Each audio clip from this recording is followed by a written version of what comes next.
Good evening and welcome to the Pompey Politics Podcast. I'm Ian Tiny Morris.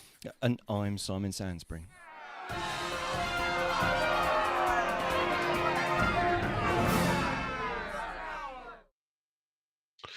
Well, another turbulent and stormy week in both politics and real life.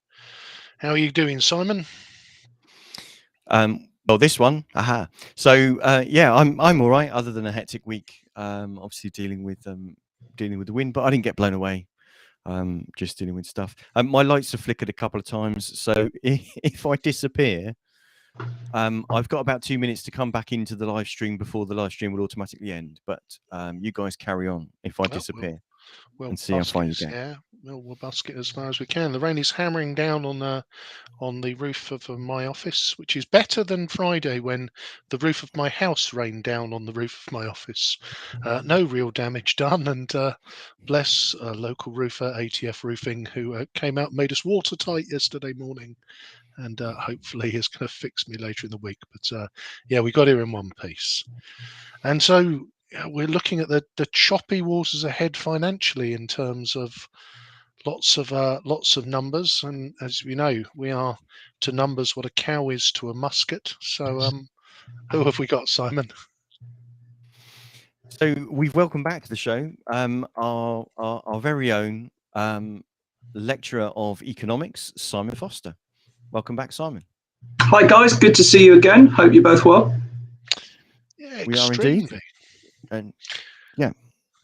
Now, I guess, Simon, my first question is, as somebody who lectures on economics, are these kind of turbulent times and unprecedented things that we haven't seen before? Does this get your economics juices flowing? Oh, it does. And those are my students that I teach in FE as well. This is the sort of thing that excites us, not necessarily in a good way, because we're looking at what's going on at the moment. And I'll quickly say that, yeah, we have a little bit of inflation we think is good. The Bank of England has a target of between 1% and 3%, ideally 2%. So a little bit of inflation is good. But we're nowhere near that target, number one. And also we could talk about the good type of inflation that we might like and the bad type of inflation that we definitely don't like. And we're into the realms of bad inflation at the moment that economists don't like. So yeah, lots to talk about. Great stuff. We're getting lots of good evening Simons in the chat. I'm presuming, as that doesn't normally happen, they're directed at you. It might be. I've also, all my students know that I'm on here tonight, so I've just sent out a message to them. So which one's Simon 1 and which one's Simon 2? We could always say Simon Pompey and Simon from the other place just to the west. The other place. So you touched on it at the start. Yep. The cost of living in general, which is, we talk about inflation and, and lots of stories every day about the cost of living going up. What's your view of the overall landscape at the moment? The overall landscape, when people say, has this happened before? Yes, it has happened before. And we're into similar problems, I'm afraid, that we had in the 1970s, although we're at nothing like the scale we were in the 1970s, where inflation almost hit 25% at 1 month for a year. In the mid 70s. So we're looking definitely at a cost of living crisis, and pushing that cost of living prices. There's what's going on with oil and gas is number one. There's everything being in the wrong place due to COVID. And so all these shipping containers and products and everything all over the world, we're still trying to get everything back to the right place. And that's affecting supply chains, and that's pushing up costs as well.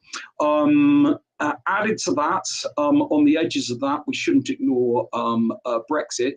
And then food is quite expensive at the moment. And so food and drink are also pushing up inflation. And so if you look at three of those, everything bar Brexit, that was going on in the 1970s as well. And so economists will draw a good parallel between what's going on now and what's going on in the 1970s.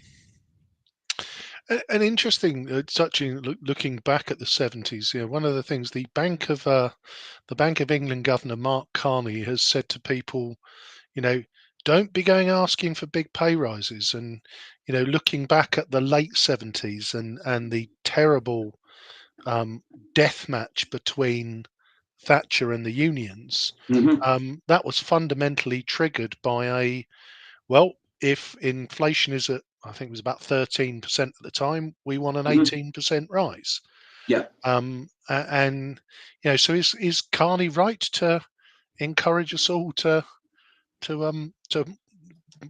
dog through it together, or are people right to be rattling the tin?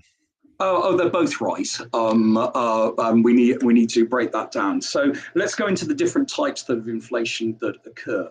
Now, usually what happens, and has been going on for the last decades in varying small amounts, is that aggregate demand, the total amounts of goods and services, has gone sloped. The total amount of goods and services that everybody wants to buy in the economy has risen slightly faster than aggregate supply, the amount that we can supply of all the various goods and services. And so that demand has pulled prices up a bit. And that sort of demand pull inflation, if it's about 2% or between 1 and 3%, that's actually really quite good for the economy. And that's why we have that target. Because if we didn't have those price rises, it would suggest aggregate demand would be weak. And if we got into prices falling, none of us would go out and buy any cars or TV sets, knowing that 6 months later that they would be cheaper, and we get into a horrible deflationary spiral. So a bit of demand pull inflation, not too much, but a bit of demand pull inflation is actually quite good. The problem is we've got ourselves into the second sort of inflation. And like I say, a lot of that is being down to COVID, with everything being in the wrong place. But now we're in cost push inflation. And that's where the price of actually supplying all the goods and services of the economy is rising. We assume in economics that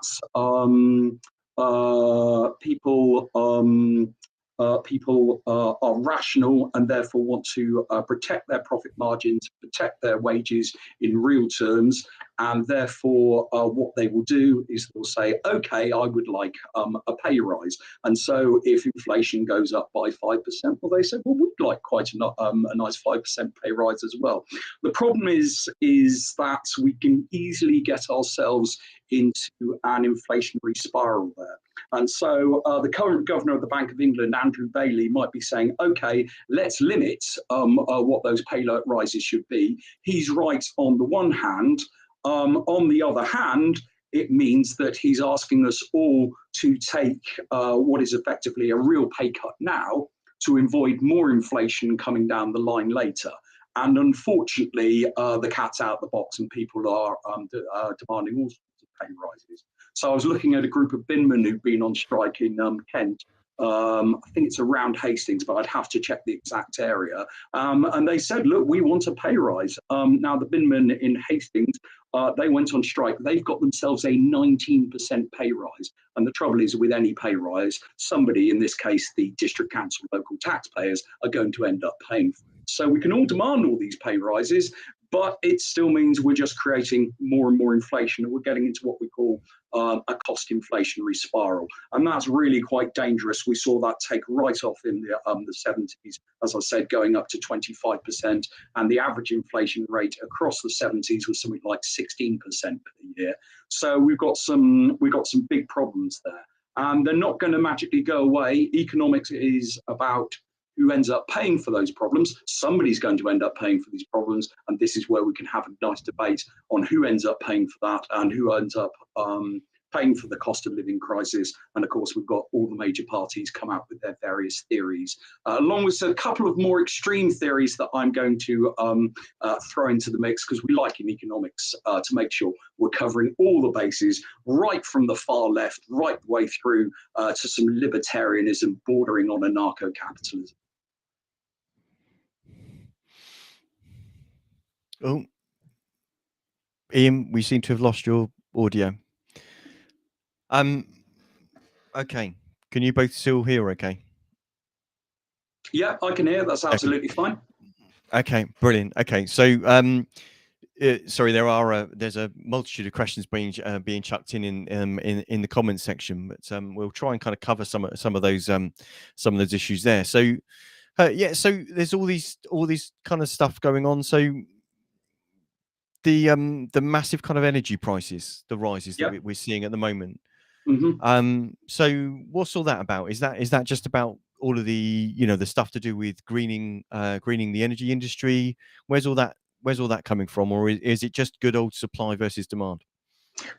It's partly good old supply versus demand. And then we have this lovely organization called OPEC, the Organization of Petroleum Exporting Countries, which one of my students in the chat is mentioned. And I'll get onto the VAT that Labour are proposing in a little bit. But OPEC essentially are a cartel.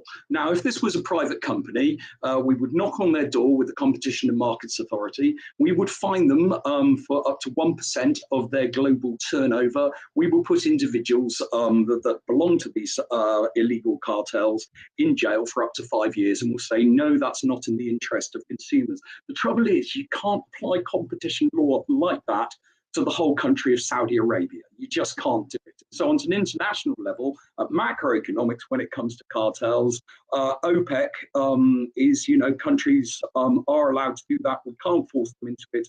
And artificially, they are restricting supply. And by restricting supply, even though they're selling less, they're making more on the other 99% that they still are selling. So they cut supply by 1%, but it's more than borne out by higher profits for the other 99%.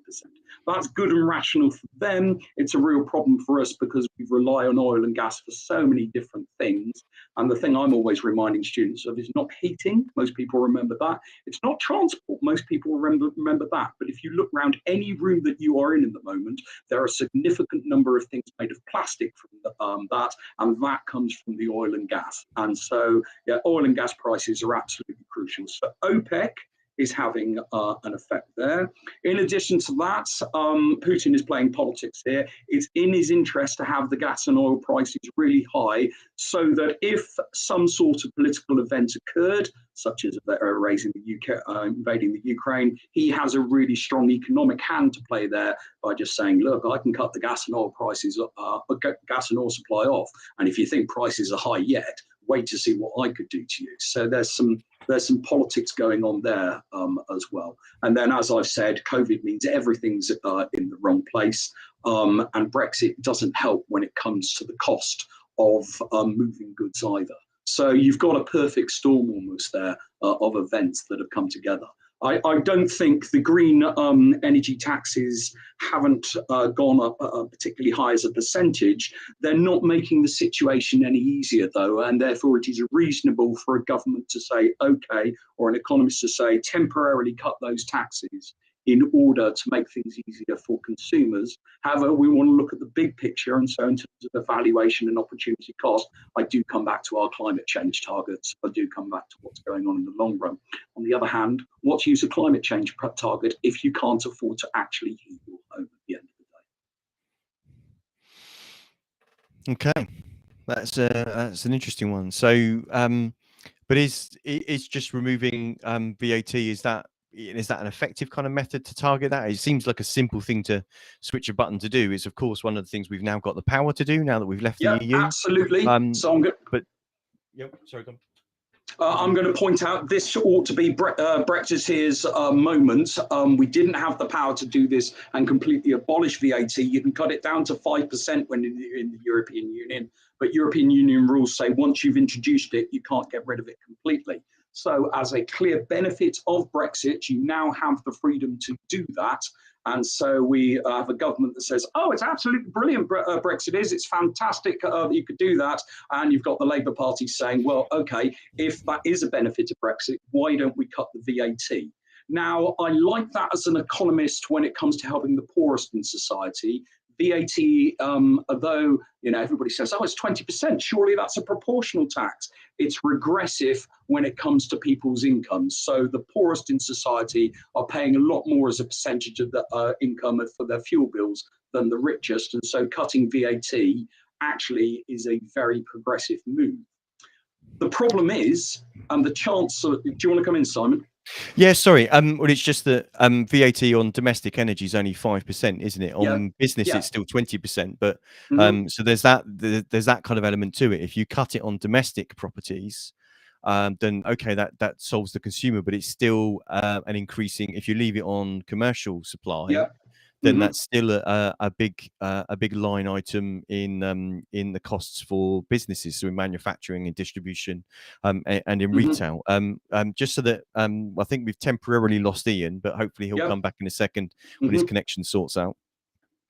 Okay, so that 5% will help a little bit. On the other hand, if your fuel bill's going up from £1,200 to £2,000 a year, that 5% is not going to meet that £800 increase that a typical household could be given. And crucially here for the government, you cut those taxes without raising them elsewhere. You are going to increase the fiscal deficit. And when you've spent, £312 billion on a furlough scheme, that fiscal deficit and the overall government debt is a headache that you are going to be paying for the next 50 years. And so the Chancellor will be very reluctant to cut taxes like that, even though ideologically he's a tax cutting Chancellor. That's what he naturally likes to do.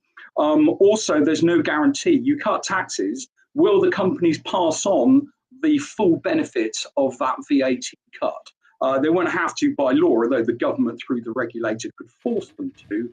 But it seems to me it's a good idea temporarily. It would be a good idea if the government was in a better fiscal position. There's other things that I think you can do that would have more effect. Okay, and just an update, Ian's messaged me to say he's relocated because a roof tiles just bounced off his skylight. So Okay. he's going to sit somewhere a bit safer. So stay safe, Ian. Hopefully you'll join us again soon. Okay, so how's inflation and cost of living in the UK compared to other countries? I mean, it feels like it's a pain here, but we're not the only country in the world, obviously, dealing with an energy crisis. We're not the only country in the world on the back of COVID. Obviously, we've got the different situation of Brexit, but we've still got all of those other major things. They're universal. So how are other countries faring?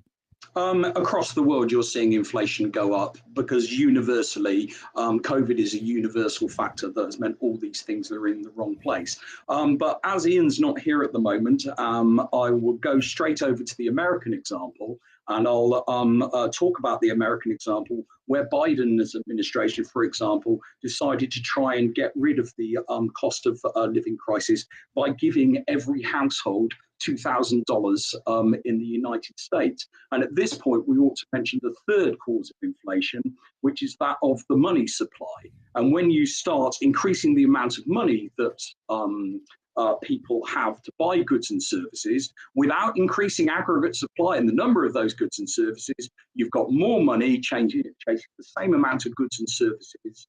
And that means prices are going to go up. And so we really need to take a look at the money supply here and controlling the money supply.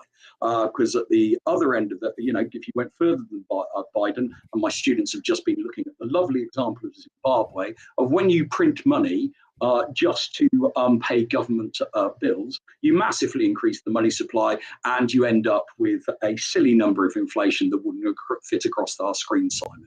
So something else going on out there in terms of international comparisons, those countries that have increased their money supply are experiencing more inflation. And America's a great example of us with higher inflation than we've got. We're projected to go up to about 7.25% as our peak in April.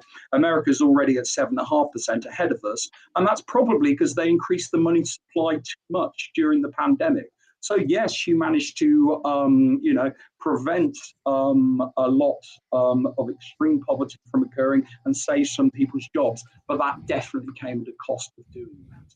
And there's different solutions to avoiding that.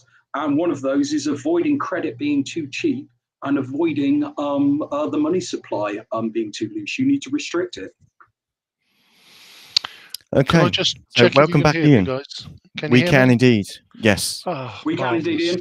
So you mentioned perfect storm just as another large roof tile was ripped from my roof and bounced off of the skylight. Luckily, no damage. So Yes, you were talking there about the risk of quantitative easing of Yep. pumping money into the economy, and obviously we've seen that in the US. I Mhm. don't think it's something our government has done, but that there are economies within the world who maybe see that as the way out of this problem. Mm. And here I'm going to quote one of Margaret Thatcher's favourite economists, Frederick Hayek. And so Hayek would say, okay, if you looked at COVID, what you ought to have done is adopt a more free market approach, because at the end of the day, what causes inflation? After one crisis, you raise interest rates too much. You cut interest rates too much. You have this cheap credit. You increase the money supply too much. And so you end up solving one crisis by causing another. So if I take America as the clear example, Biden has given that $2,000 check to every household in the UK. And Hayek in the afterlife will be looking down with a slow hand clap going, you Muppets, you've only gone and done it again. We're going to have a load of inflation now over the next 5 years. You're going to create a housing bubble, early signs of that. And in the next 5 to 10 years' time, you will cause another recession. So according to Hayek's theory on the money supply, yes, we've done that. We've done it in the UK with such a big furlough scheme. If you inject £312 billion into the economy just to support a furlough scheme, eventually when the economy rewrites itself, the economy will overheat. And that's what we're seeing now. Now, Hayek, and I'm waiting to see Simon's face here, Hayek has a very simple solution to this. The problem has been cheap credit and cheap interest rates. So Hayek goes further than even Milton Friedman here, and Hayek would say the way to sort this out is to have interest rates set by the market to prevent inflation. And so my solution on the right today from the monetary school is to say, okay, let's privatize interest rates. Let's not have the Bank of England set them. Let's have commercial banks set them at the proper long-term rate, which is closer to 4%, and we'll end up with a load less inflation. Yeah, that's an interesting one, isn't it? Because ultimately, you can, and I would argue that the banks do that anyway. So the Bank of England's interest rate, I'm trying to remember, they moved it from 0.1 to 0.25, and I'm fortunate enough to have a lifetime Bank of England base rate plus 1% tracker. And every so often they say, can we offer you can we consolidate yours? And I ask them if they can better it. And they say, well, they're 4.99%. No, thank you. So is it not a case that when it comes to domestic credit, that our high street banks pretty much within a fraction of a percent collude to set the rate anyway?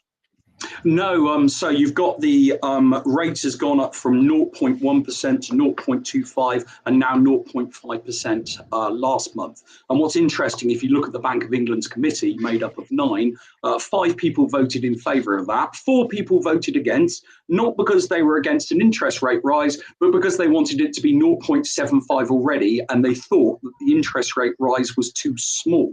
Now, if we took, we had the Bank of England became independent in 1997, which was a great thing. It took politics, the electoral cycle, out of setting interest rates. Hayek would rather go further, take the Bank of England completely out of it, and let banks just set this no base rate, but what they've agreed amongst themselves out of it. And I suspect interest rates will be quite a bit higher. A base rate would be more like 3 or 4%, at the long-term 4% before 2008, rather than this tiny interest rates being set now and people going around and getting mortgages of 1.85%. Hayek would say, yeah, that's a joke. You just can't supply money that cheaply in the long run without inflation. You're going to get it, and therefore it should be higher. Okay, well, it's going to happen anyway then. Okay, so shall we start looking at what the various parties are going to are saying about? Can I come in with one other thing, and that's the forecast, Sure. Simon? And I was listening to an economist on Radio 4 who gave a brilliant example of inflation. I shamelessly I shamelessly stole this for my classes. And he said, inflation is a 2-year phenomenon. And the interviewer went, well, how do you work that out? Well, okay, oil and gas prices, let's say, go up by 18% in year one. And everybody goes, oh, that's a horrible amount of inflation. And it goes into the weighted basket and it averages out, 5.5% we've got at the moment. The problem is in year two, whereas in year two, we assume that all the businesses are rational and all the businesses want to maximize their profits. So having had an oil price and gas price rise of 18% in year one, they all then say, okay, we want to maintain our profits, and they increase their prices in year two. And so I'm very skeptical at the moment of the government getting it back down to below 3% over the next 2 years. I think inflation will peak at 7.25%, might go a bit higher, 7.5%, hopefully not above 8%. It will then fall back. Getting it back quickly to below 3%, that's going to take us, it's a 2-year project, not a 1-year one. Minimum. I guess it's the sort of thing you want to drop slowly rather than suddenly, because that will be quite a shock to the economy, would it, for it to be suddenly changing back down again? Yeah, and so if I use the traditional thing to slow down inflation is rising interest rates, that's what's called a weak transition mechanism. It takes about 2 years for everything to be felt through the system. And so, yeah, I could whack up interest rates to 4 or 5% tomorrow. I will kill the recovery. I will kill all these businesses that are only just clinging on after COVID. I'll make a real mess of things. And the likelihood is I would overcompensate. And that's why you see a very short series of interest rate rises come up. So we've had one last month. We've had one this month. We'll get one next month, I predict. One the month after that. We'll slowly go up and slowly go down. And that's the way to gently manage the economy inflation. That's the best way of doing it.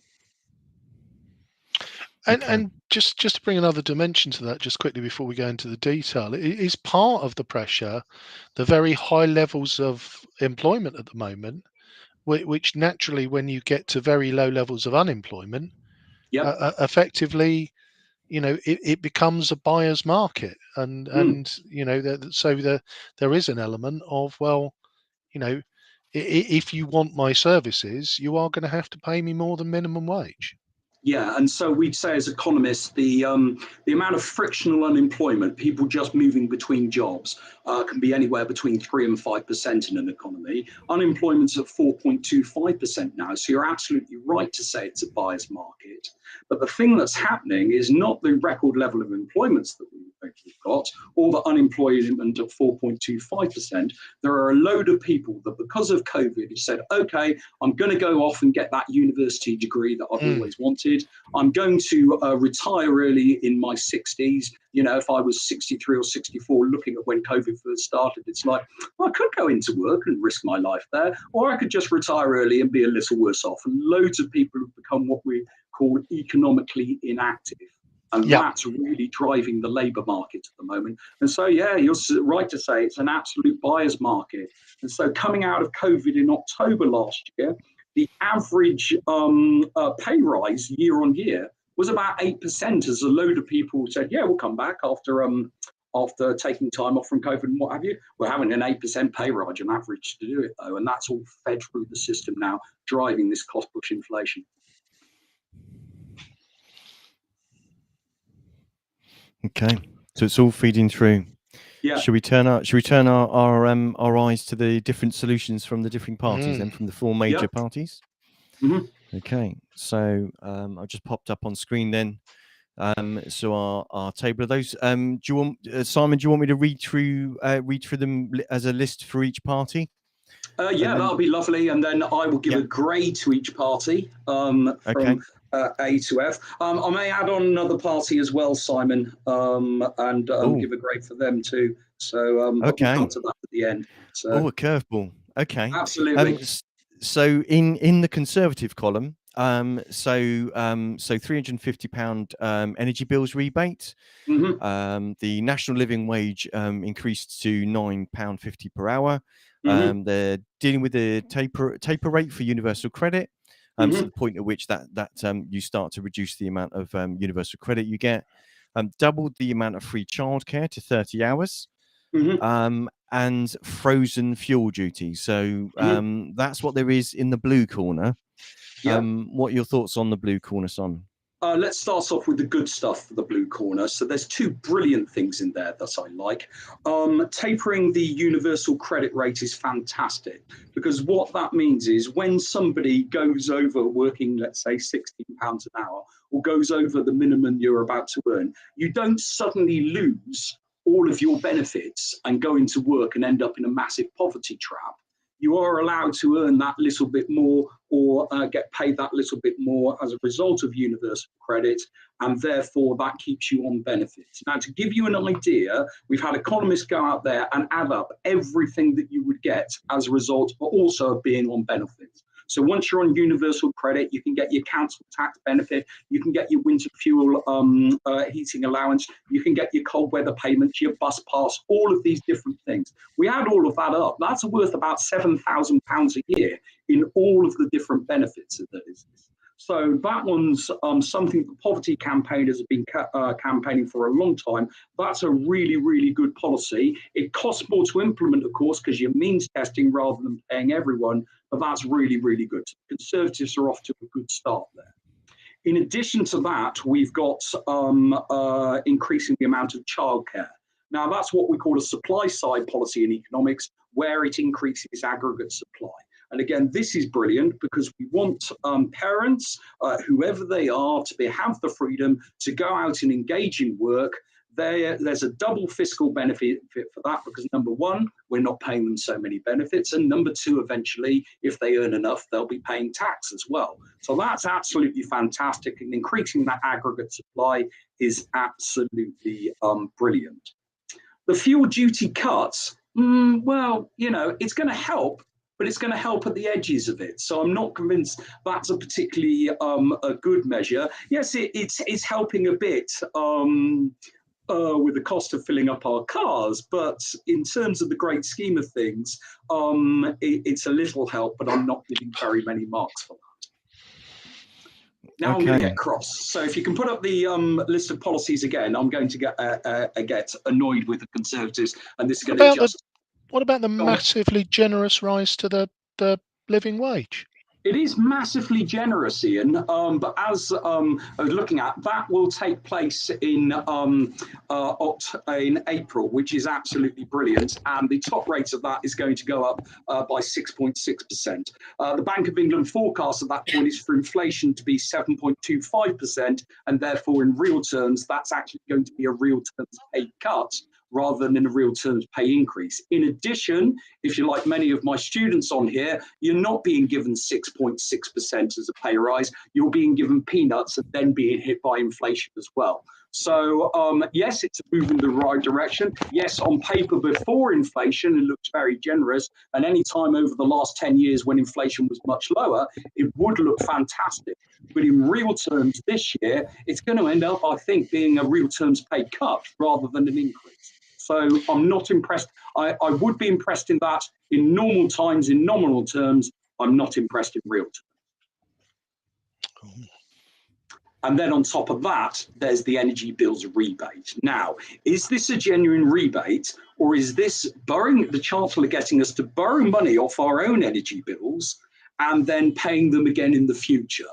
And so what's happening here is we're delaying payments, we're kicking payments of the problem down the line, which isn't that useful to us if we're consumers. I'll get political here and skeptical. It is quite useful if you think there's going to be a change of leadership at the top of the Conservative Party and you may have changed jobs at some point in the next 12 months. So this I'm not convinced by at all, both economically and politically.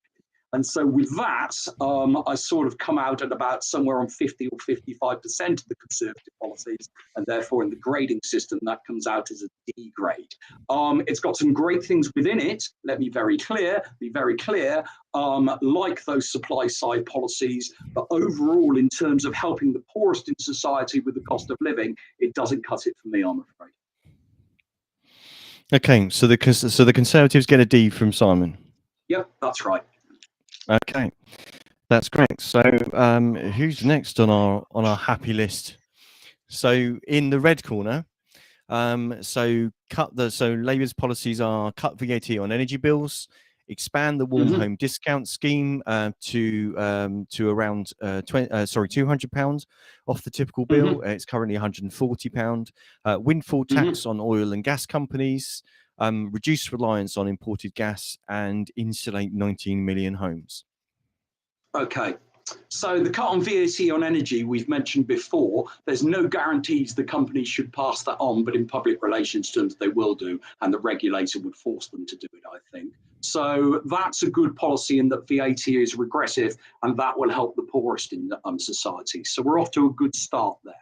How do we fund that? You have a windfall tax on the oil and gas companies, and it's the detail of the windfall tax there I want. So I want to know exactly how many billion, and that's worth, you know, if it's a lot, you see the Lib Dem figure has got 5 billion. If they put 5 billion on there, that's worth a higher grade. If it's only a small windfall tax, that's worth a lower grade to me. So the devil's in the detail there. I need to know what windfall tax level that the Labour Party would put on, and I haven't been able to find that yet. The warm homes discount, as you said, it's £140, increase that to 200. That's good and targeted and helping the poorest in society. Reducing reliance on imported gas, that's very important at the moment, national security situation.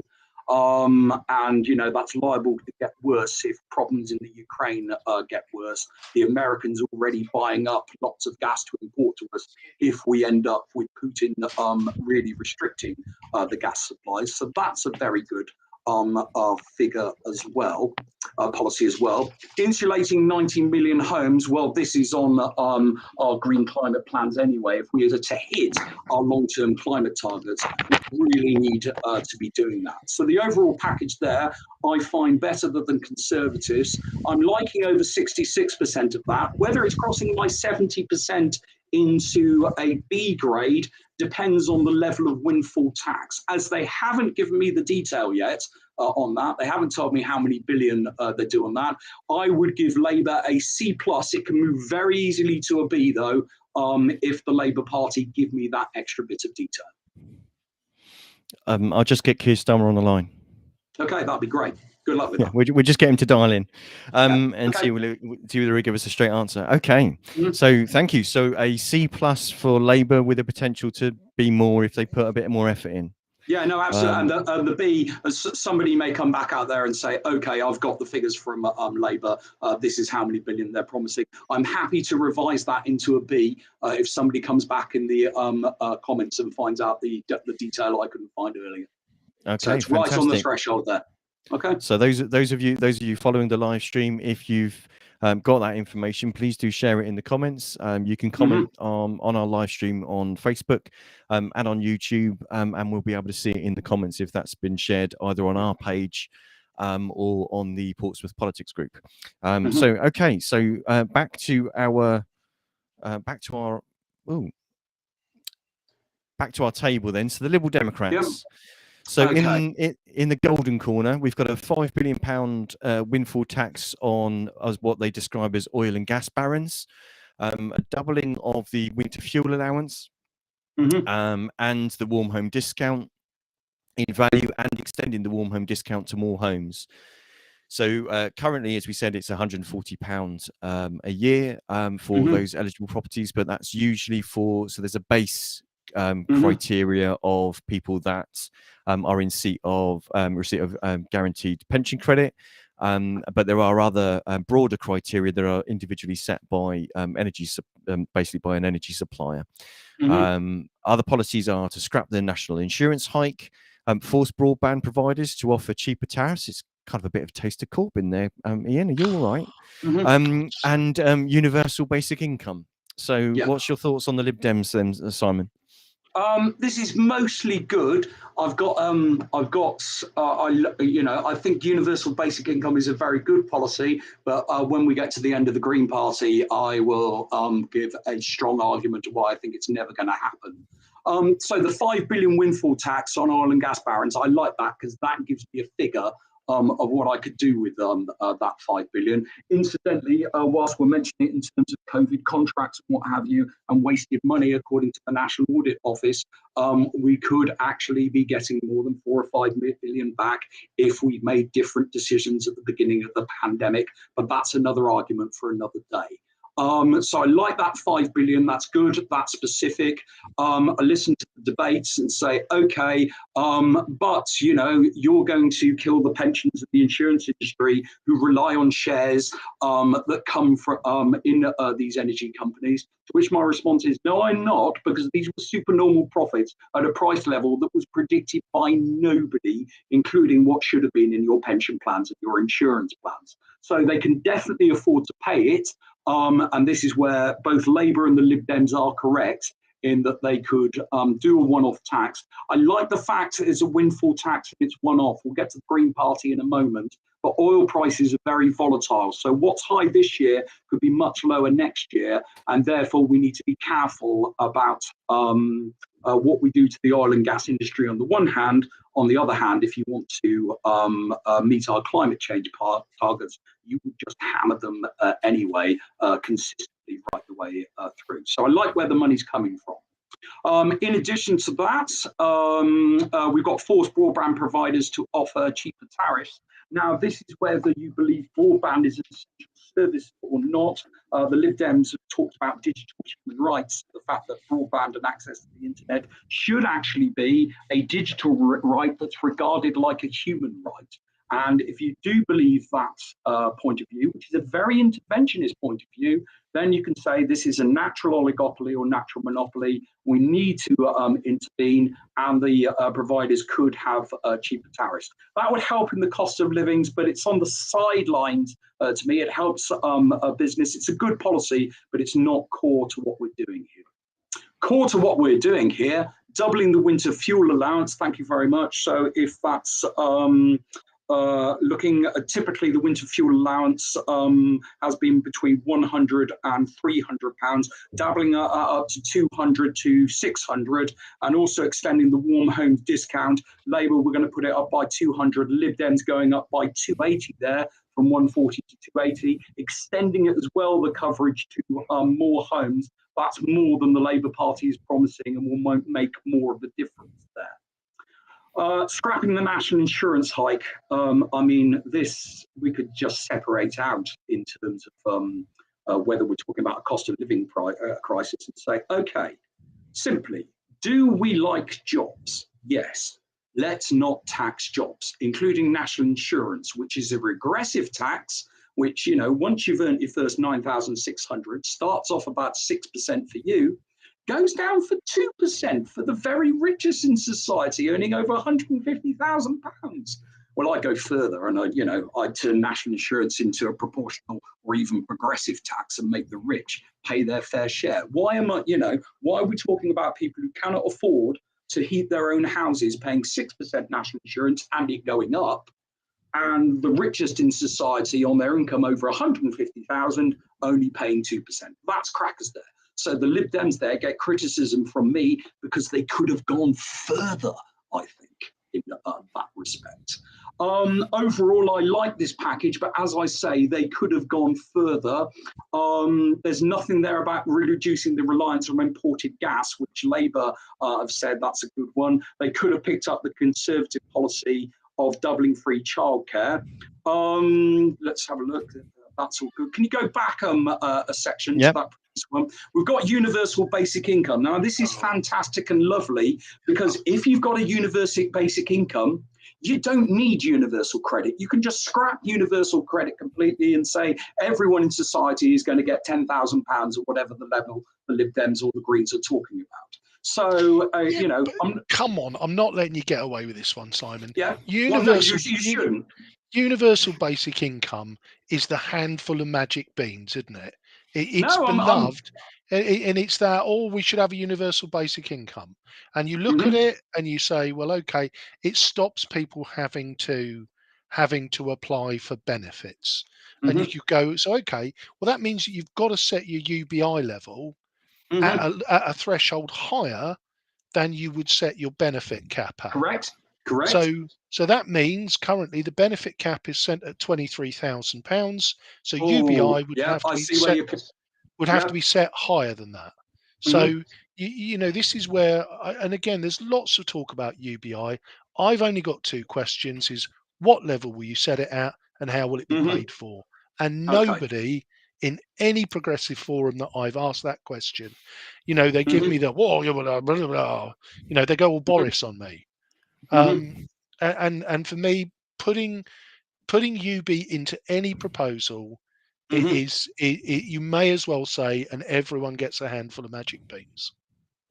Well, I'd like to come back on that, and I've actually had to do a lecture on universal basic income, so I've got the full massive PowerPoints in it. And so my offer at some point in the show, I'm offering, I'd like to come back and talk UBI for a show at some point, and Well, that we would be rip into lovely. detail and go through the details. So when it's quiet on the economy, that's Well, not going to happen at the moment. yeah, But when When's you've that got going a to quiet, happen? yeah, when you've got a quiet week and want a nice filler, I'm more than happy to come back and talk about UBI and deal directly with some of those questions, Ian, and we look at that marvelous. in more detail. I would kill it off right now, though, with one simple statement. And the simple idea, and it just takes the Daily Mail or the Daily Express to run with it, and you realise it's dead in the water. UBI will fund the activities of drug dealers and criminals. And Yeah, that it is dead. There's no way, even if I sat there, Ian, and answered every single one of your economic questions, as soon as I reveal that I'm giving £10,000 to drug dealers, the Daily Mail whacks it on its front page. The swing voters, the marginal constituents say we're not touching that with a barge pole, and it is literally dead in the water. So that's the problem of UBI. Even if I got all the economics right, politically, I can never see a justification for that. no, And that drags the Lib Dems down a little bit there. They do, for me, I do like over 70% of all of that. I'm going, do I like 80% of all of that? oh, And I have come to on. no, it's okay. I'm going to regrade myself there. I'm going to give them, well, I'm going to give them a straight middle of the road B there, the Lib Dems. Partly because there's some clever things there that the Conservatives have done that the Lib Dems could do as well. They ought to be supporting. And partly for things like, if you want to say seriously, you believe in a universal basic income, as Ian says, let's have the exact facts and figures to go with that, please. So I'm going to give the Lib Dems a B. I might be persuaded into a B+, but it's not going beyond that. So a B grade for the Liberal Democrats. Okay. Thank you. So, last but not least, well, actually, well, in our column, we've got the Green Party. So, so in the article that we could find, they commented on the fact that both Labour and the Liberal Democrats have a one-off windfall tax, whereas the Green suggestion was about increasing the supplementary charge on North Sea oil and gas producers from 10% to 35%, raising 3.725 billion. It was previously actually as high as 32% when George Osborne brought it in. So apply an uplift to those in receipt of universal credit. There's 5.6 million households in the UK, million people in the UK in receipt of universal credit. So that would be £661 a year for each of them. Stop environmentally harmful subsidies, so stop subsidising oil and gas producers, and of course, as we said, the universal basic income. So what are your thoughts there? I'm going to pick that apart. I mean, if you're saying, oh, we're going to, give that to everyone who's got universal credit, and then you're also saying, but we want a universal basic income that applies to everyone.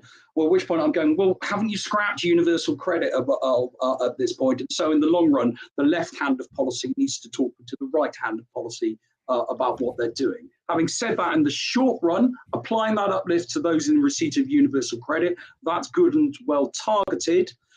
Stopping environmentally harmful subsidies. So I'm going to go beyond the UK. We ought to always mention an international figure. My killer figure for today is the amount that the oil and gas industries are subsidized internationally, and economists estimate that globally is $1.5 trillion per year.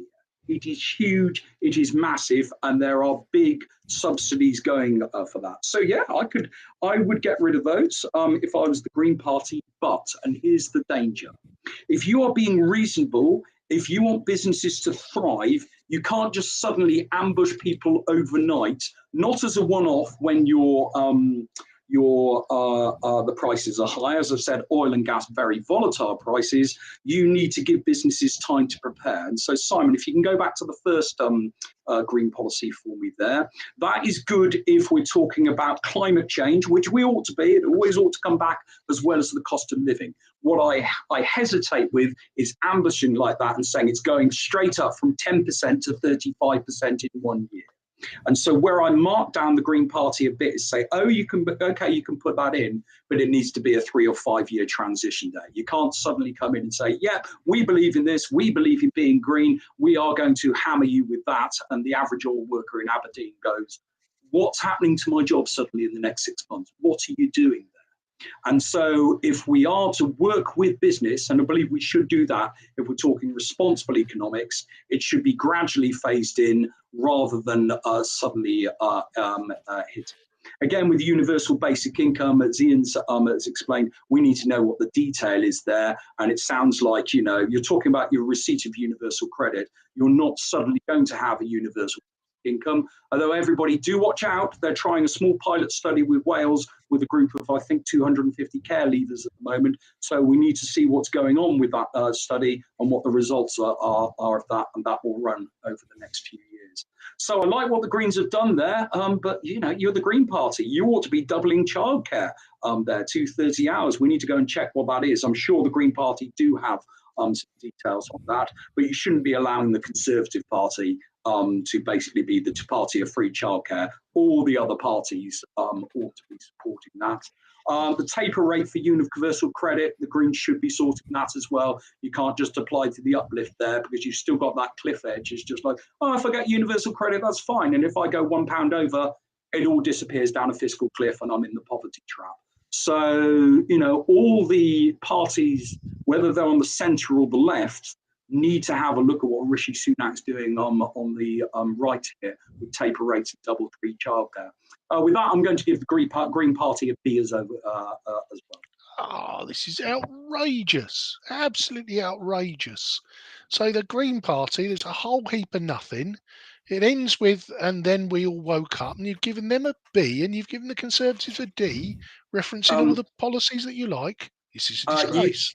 You are welcome to appeal on economics, just as you would appeal in the exam. And of course, in Ian's case, I would appeal to the Institute of Fiscal Studies, who of course will come out with quite different grades that I would, and I will bow to their superior knowledge in these matters. So other points of view are available. However, I thought, Ian, we ought to agree on something. So I'm going to imagine that I'm the successors to the Communist Party of Great Britain and whoever they are. Obviously, the solution to sort out the cost of living prices is a communist revolution, and to make sure that the means of production are owned by the workers, that a basic standard of living is guaranteed for everyone, to scrap capitalism, and to make sure that we get together and the workers unite, and therefore I've solved the cost of living crisis. Before you jump in, Ian, as I know you're dying to, my problem with that, as I tell my students, the problem with communism is there's not much incentive for me to get up out of bed in the morning. What gets me there actually doing my job? Yeah, no, I was going to break into a chorus. And all the Marxists are shouting at me. Yeah, but that's fine. I'm an economics lecturer, brought up from a middle-class household, a capitalist society.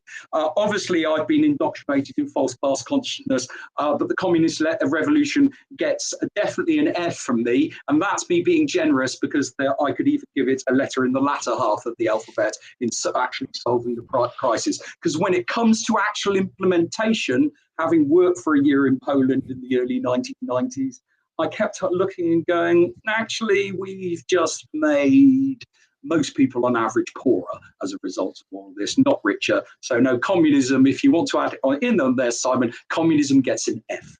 Oh, this is okay. I don't have a graphic to put up, but okay. I was going to start leading a chorus of let's sell the flag and buy some beer. We don't need a red flag flying here. Okay. To which I'm going to reply, the people's flag is slightly pink. It's not as red as you might think. Exactly. Okay. Right. I feel That's an slightly lost economics now. rap battle. Yeah. Who would have called it early? This is amazing. There is actually a Keynes versus Hayek rap battle that has been done, which is used in teaching classrooms. I'm happy to give you the link in. If you want that Marvellous. to amuse Okay. So, Ian, where are we going from here? Well, it's a tricky one for me to follow along because you might have realised that I've had a number of technical issues, including having to change rooms and had to deal with my dog. So I'm not sure entirely all of the topics that we've covered, but I think, one of the things that is pretty clear is that the road ahead is going to be pretty lumpy. I think that the majority are going to feel pain as a result of the the increase in national insurance. Again, that point that you make, and it's something we can agree on.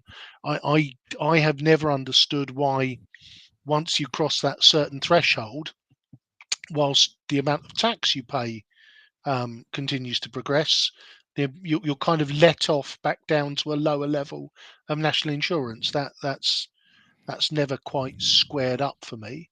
So yeah, I think in the weeks and months to come, there are going to be plenty of economic headlines, and most of them don't look very encouraging, do they? No, they don't. Can I answer a question that Tim Owens has asked? He said, can Simon Foster confirm 0% political preference in his grades given? And that is where I would say, and Ian will be shocked here to know that I agree with Marxists here, in that I don't actually believe anybody can truly be politically neutral, and therefore I'm afraid I'm unable to do that, Tim. And as I've always said to my students, I'm not here to tell people what to think. I'm in here to encourage them how to think. So I've given my personal views, but I've made sure I've added in as options from communism right the way through to Hayek privatizing interest rates. I would hope I've covered most of the spectrum there. But you definitely covered a spectrum, that's for sure. Excellent. Okay.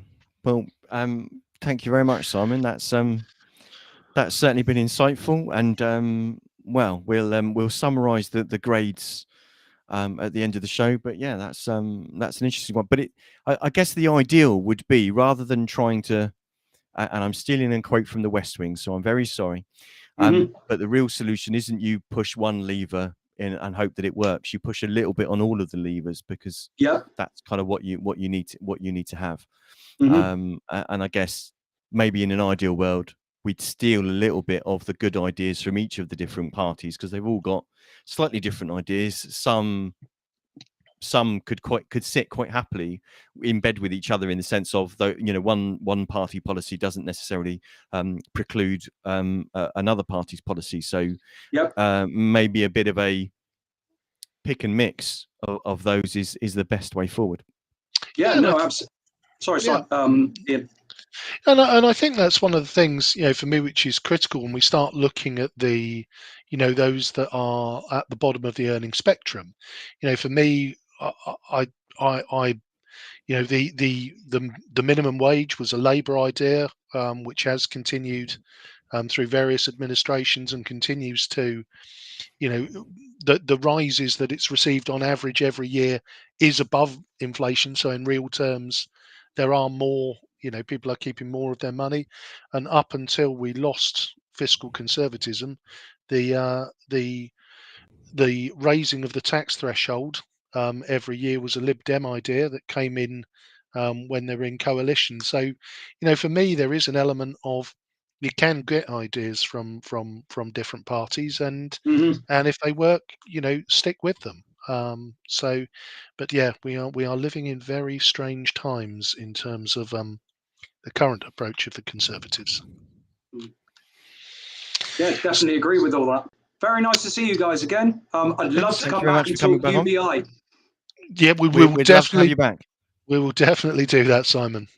Okay, we'll have fantastic. You back. Thanks, Simon. Thanks very much, and thank you very much for joining us, all of Simon's students. Hopefully that hasn't lowered your grades. Yeah. It's all right. Keep an eye out, guys. I'm about to set you some more homework over half term. Check your Google Docs. Brilliant. Okay, brilliant. Thanks very much, Simon. Superb. Now, we were going to cover the 6.5 hour budget meeting I think we've given ourselves 60 seconds to cover that. To be fair, if we're going to stay to time, Simon, it's Or we could run over by about 10 minutes. yeah, let's run over by a few minutes. So yes, budget on Tuesday, sweepstake as to Yes. how long that meeting would be, came out at about 6 hours, and give us the headlines. Okay, so in a nutshell, the Liberal Democrat administration proposed its budget that that basically several different so the Conservatives put in their amendment, Labour put in their amendment. So I'm going to try to race through some stuff. So I've got some slides to put up, but I'm not going to speak to all of them. I'm just going to speak to kind of the headline items. So the Liberal Democrats, so the council tax increasing by a total of 2.99% again this year, with the maximum amount allowed 1.99% of the general council tax services, but 1% of that 2.99% increase is to be passported directly to adult social care. It also incorporates 1.8 million pounds worth of savings, and there's some basically spending initiatives around the full citywide rollout of food waste recycling, community wardens, climate change strategy advisor, free bulky waste collections, and additional funding for children's social care, because basically to cover existing overspending where they haven't been able to realise predicted savings, and additional funding for adult social care to cover the uplift in the national living wage of 6.6%. That will so basically that 1% pretty much makes that affordable. Otherwise, those savings would have to be found within that line item. An inflationary uplift to all other services at an average of 4%. Other unavoidable budgetary pressures of 0.7 million, and some other stuff around kind of contribution to capital, and some kind of set aside, but the general reserve remains intact at 21.5 million. So that was basically what the Lib Dems brought out. The Conservatives brought along their amendment, which was quite a heavy list of items, but the big ticket items there were 5% reduction in members' allowances, so that's the allowances that councillors get paid, and a 10% reduction in special responsibility allowances. That would save about £28,000. They also included in their budget moving to all-out elections. And there was a note there from the director, saying that that would, if it was implemented for the next available year, which would be for May 23, that would save about £44,000 a year. But there are several constitutional requirements in order to basically go through that. They talked about removing 3 FTE, so full-time equivalent employees from HR, saving 105,000, removing 2 full-time equivalent staff from marketing and communications, saving 80,000, and ceasing publication of the flagship magazine at saving 28,000, removing a director for senior management of culture, leisure and economic development, saving 61,000, deleting the leaders initiatives budget, saving 21,000, and reducing strategic development support in planning policy, saving 17,000, some reorganisation of senior management, the details of which would be sorted out by subcommittee, reinstating the deleted apprenticeship posts that were lost in the Lib Dem budget, an additional apprenticeship post in 2023 and a further one in 23-24, a grant for the Moving On project, a grant for Portsmouth Pride, grant to the Hive, grant to Fox's Forest Education Centre, dedicated community warden for Cosham, and another one for Old Portsmouth and Somerstown, and to reinstate the Henderson Road and Cliffdale Gardens Commission on sales of mobile homes, which was one of the things that was quite contentious when discussed, about basically the Lib Dem administration having a levy effectively on the sales of those mobile homes, and a new officer to deal with HMOs for 42,000. So several kind of things, as we're tight for time, rather than kind of going through it, but some of the kind of the smaller kind of ticket item, well, not smaller ticket really, but there were actually quite a similarity between them and some of the Labour amendments were about deleting second phase of bring your own device to work, saving 75 grand, deleting part of the Southsea sea defences, where there's a Nelson statue and saluting platform, £176,000. I mean, bloody hell, I'm sorry. What do we need a saluting platform for? Additions to the capital programme, increasing the proposed scheme in greening the city, adding to the proposed scheme about redeployable CCTV, adding to the sea defences, basically an enhancement there of 60k, and additional lighting in parks for 30k, and LED speed reduction signs for 15k. So a various kind of smorgasbord, but the biggest thing is nothing like last year where there was a big ticket item to offset the increase. Yeah. So all very small beer and tinkering, and I'm, again, spoilers. I guess nobody wanted to back the Conservative amendment. No. So with regard to the Conservative amendments, that did fall. With the Conservatives, Councillor George Madgwick all voting for it, but the Lib Dems, Labour, the Portsmouth People's Progressive Group voting against it, and 0 abstentions. So the Tory amendment fell. Yep. Labour, and as we'll explain in a second, actually suggested 2 amendments, but their first amendment was basically about new equalities and community initiative grants to promote equality, tackle discrimination, violence against women and girls, anti-racism, and the Pride event, £100,000. New money for a money and benefits advice grants for third sector organisations to give money advice services, 64k.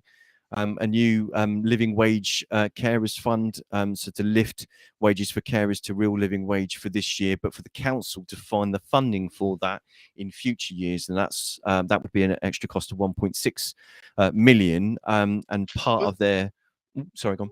That was one of their big manifesto pledges, and they brought that to the chamber before, and the administration has explained in fairly broad and graphic terms that there is no money for, we call upon the council to find the money. It doesn't exist. If you want 1.6 million extra every year, you've got to find somewhere to cut it from. So yeah, me all a bit odd to keep bringing that back. Wouldn't it be a good idea if? Well, yes. Well, the notes from again, the notes from the director were the concerns that if that was brought in, that would narrow the gap between management and frontline roles, and therefore would make it more difficult to retain and recruit managers. It would also complicate the existing reporting back to government that the council needs to do, reporting on actually the fair cost of care in the local authority. And also there isn't any mechanism by which the council can force companies that run care facilities. There's no mechanism to force them to pass that on to the staff. So again, there were those concerns. But the Labour amendment goes on to talk about deleting bring your own advice, so similar to the Tories, also getting rid of the Nelson statue and saluting platform, also getting rid of festoon lighting and the sea defences, but also deleting the Cosham Land Assembly scheme. Now that would have saved 1.6 million. So that's where the funding effectively for that social care staff wages measure comes from. Now that's the scheme in Cosham where basically the PCMI site that's opposite the fire station in Cosham, Hampshire Fire and Rescue Service want to basically move on to that site in order to build a fire station that more meets their modern requirements, and there'll also be space in there for police presence, but not a police station. But in return, then that means that the existing fire station site, the existing police station site, the health centre and the community centre in Cosham then become potential redevelopment land for housing, modern facilities for the people in Cosham. So there was quite a contentious conversation about Yeah. whether Yeah. whether and Gerald Vernon Jackson, the leader of the council, actually said at one point, there are no votes for me in this in Cosham. This doesn't, essentially what he was saying is us wanting to support better measures for people in Cosham isn't going to mean we're going to win in But Cosham. it's not just So that Cosham, was is an it? interesting admission. It's Cosham, Paulsgrove, Drayton, and Farlington, where Labour aren't ever going to. So yeah, we'll stitch them up, and then that'll be fine. So I'm guessing, in the interest of time, Simon, that one fell as well. Yes, so the Labour amendment fell. So Labour voted for it, as did Conservative councillors Atkins and Norton. The Lib Dems, Portsmouth People's Progressive Group, and George Madgwick, Conservative Simon Bosher, Ryan Gosling, Swan, Symes, Stubbs, Scott Pater Harris, all voting against it, and abstaining were Ryan Brent, Hannah Brent, John Smith, Daniel Weems, and Rob New. Rob Gemenew, Lee Mason, and Councillor Hooper, and of course the Lord Mayor. So that amendment fell as well. So last minute there was another amendment, which also was a point of contention, because this was proposed by Councillor Graham Heaney of Labour and Councillor Hugh Mason of the Liberal Democrats, as an amendment to the Liberal Democrat, to the Liberal Democrats' own budget. So, keeping some of the things from the Labour amendment about the family hub worker, supporting mental health support, the Equalities Initiative grants, the money for the benefits advice grants to the third sector, grant for the Hive, supporting poverty strategies, and still deleting bring your own device, still deleting the some elements of the sea, so reducing, some of the elements of the sea defences by £28,000, and deleting the festoon lighting for the sea defences, which was 156 grand, but increasing the proposed scheme for greening the city fund, so benches, lighting, trees, etc., at 100 grand. That was a bit contentious, because the Conservatives, and indeed actually the Portsmouth People's Progressive Group, seemed a bit unhappy that this was such a last-minute amendment. Gerald Vernon Jackson, the leader of the council, would explain that this had come out of a call that he'd received from Deputy Leader of the Labour Group, Councillor Cal Corkery, the night before. Conservative councillor Scott Pater Harris had said that he'd spoken to officers in the council who'd said that this deal had been done weeks ago. So asked for clarity on that. And the Lord Mayor and Frank Jonas pointed out to Scott Pater Harris that it wasn't a cross-examination, it wasn't a courtroom. So there was an interesting kind of side element of, there was an agreement kind of reached at the last minute, effectively kind of behind closed doors. But there was also the side conversation of, if there was an opportunity to have made it against the standing orders to submit last minute amendments, so within a certain number of working days of the budget, there was apparently an opportunity previously to do that, but that wasn't an opportunity taken up by all group leaders, so it didn't get put to council to do, because other councils have a policy to that effect. But that amendment, so it had to be brought, surprise. but it also, because of the rules of the council, it meant that because council leader Gerald Vernon Jackson had proposed the original budget, he couldn't then propose this amendment to his own budget.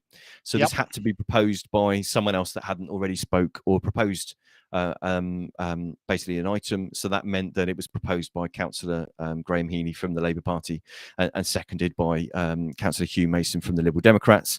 And this, the Lib Dem leadership agreed to subsume into their budget, which then passed in the end. Where's my notes gone? Oh, good grief!